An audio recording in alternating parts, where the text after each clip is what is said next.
New Orleans, a city of mystery, a city that 1 million people proudly call home, at least the ones above ground, because New Orleans is also home to many beings that can't find their way back. Watch as our group of paranormal investigators attempt to discover these lost souls. Join us as we explore New Orleans, the most haunted city in America. My name is Karen Jeffries and I own the Dauphine House, and I bought this house about 13 years ago. When I first saw the house at an open house, I walked inside, and even though the house needed so much work, so much tender loving care, I felt a very nice, warm, welcoming feeling in this home. And that is one of the main reasons why I bought it, actually. I think all these ghosts are very nice and friendly and welcoming here. Well, I have about 5 ghosts here. I have the couple that I first met at the top of the stairs. Then there's a fella that's pacing my balconies back and forth. Apparently he's waiting for someone to come home. And then I also have a gentleman who wears a top hat, and he's all dressed up. He has a formal overcoat on, and I've been told that he's followed me home from the French Quarter. There's also a little girl here. She's about 8 years old. She's very sweet, very friendly. Were you raised Catholic? No, actually I come from a fundamental Baptist background. And I know for some people that there may be some conflict. You know, how can you believe in ghosts and yet be a Christian?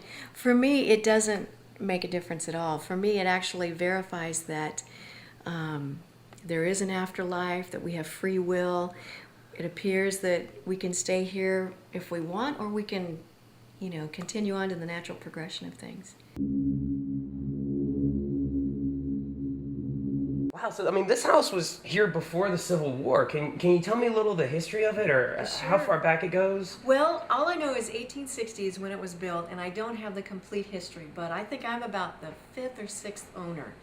Give me the goods. I mean, why we're here? Tell me some of the spooky stuff. What's happened with people? Well, the first indication that this place was haunted happened shortly after I moved in. Now, I couldn't move in initially because I had to do so much work. I had to replumb, rewire, raise ceilings, and all that sort of thing. But one day I just had to drop something off upstairs before it got dark because I still had no electricity. So I'm running up the stairs. I got about halfway up the stairs, and bam, it was like an invisible wall stopped me. And I looked at the top of the stairs, and there was a couple standing there. And they were wearing clothing from what looked like the end of the 1800s, and that made sense, you know, because the house was built in the 1860s. But the thing is, they were standing there smiling. And so I said, thank you for your beautiful home, and I'm going to try and restore it back to its original beauty. You know, ta-da. Ran upstairs, dropped my stuff off, and left. You're physically seeing this too. You're not hearing creepy noises in the background. No. You ran into this. There they are, yeah. Wow. Yeah, so that was pretty intense, and that's when the fun began. So. And I think you've had experiences afterwards, and people have come in. That's why we're here. Yeah. So do you hear people walking around in the middle of the night? Well, there is a fellow who paces the balconies, and guests have heard him bumping into the pots, the potted plants upstairs. So is there more than 2 then? Well, I've got about 5.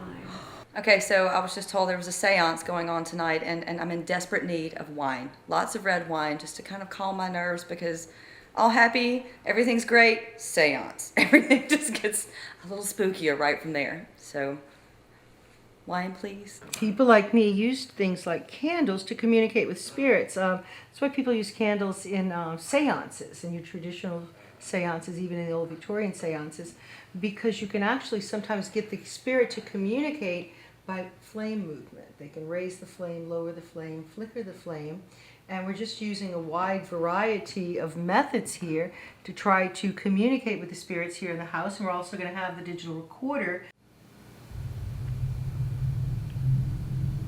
Carolyn, are you here?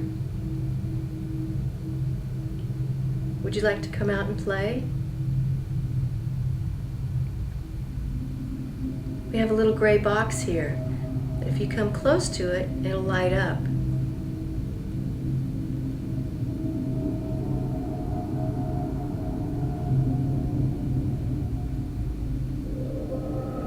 Is there anybody else here?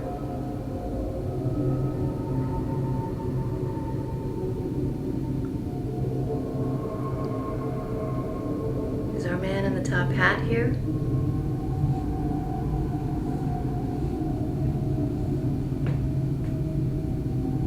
like to invite everyone in the house to come forward. That's why we're here tonight, so we can communicate with you and you can communicate with us.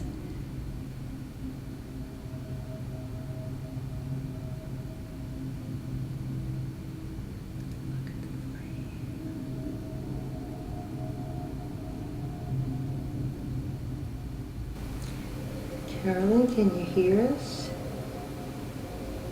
Are you with us here? Can you make the flame grow bigger? Can you make the fire get much bigger than what it is? Can you make the flame move? Can you make it flicker? Can you let us know that you're here?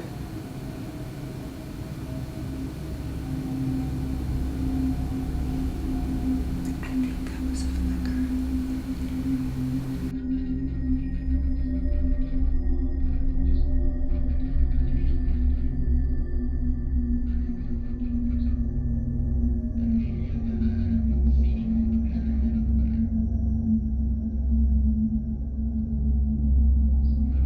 Phillip is definitely the most talented and gifted psychic that I've ever met, and I think that he is the clearest channel that of any psychic that I've ever encountered. Most of the places that I go to investigate are not places that I would go to on a regular basis, and I like to go in with no information because I don't want anything to be soiled.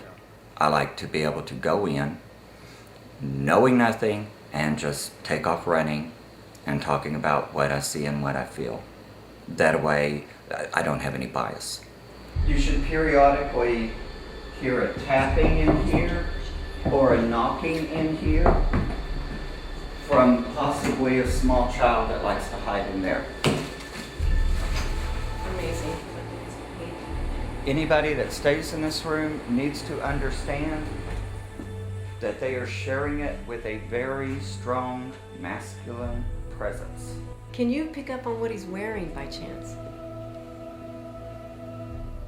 He feels very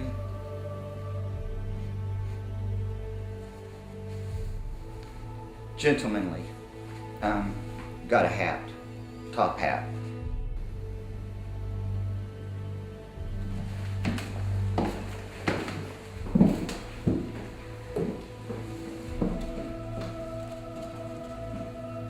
This is not happy. Remember the child that I talked about downstairs? This is from their era, or this is from the area where they lived also, because there's a definite young female child. Anybody said anything about seeing a man standing up here, or the man in the top hat out here? Not the top hat man, but a man, a different man. Yes. Because see, I've got two different men. I have the top hat man, and then I have the man who's worried about money, and he's very anxious, and he's very nervous, and he would definitely set up here. If you're in there, you're going to have a strong presence of someone being out here. You may even, quality of lighting and everything, you might even be able to see him pacing. Well, Phillip, you have hit it right on the nose on every single one of them. I've had, quite a few ghost groups come through, and when I compile all their stories and all their evidence, you hit them all. You hit it all right now. In these last few minutes, it's amazing to me. Well, it's a pleasure. Thank you Karen. so much Thank for you. coming. Appreciate it. I'm just very impressed with Phillip. He's I've always heard that he's a gifted psychic, and I've seen it firsthand now. Even the little girl, that's someone that we just met. The top hat man, guests have seen outlines of the top hat. The fellow on the balcony, I've been hearing about him for a few years now. And the couple. And when Phillip walked up the stairs and stopped at the very same place I did when I first saw this couple, I was amazed.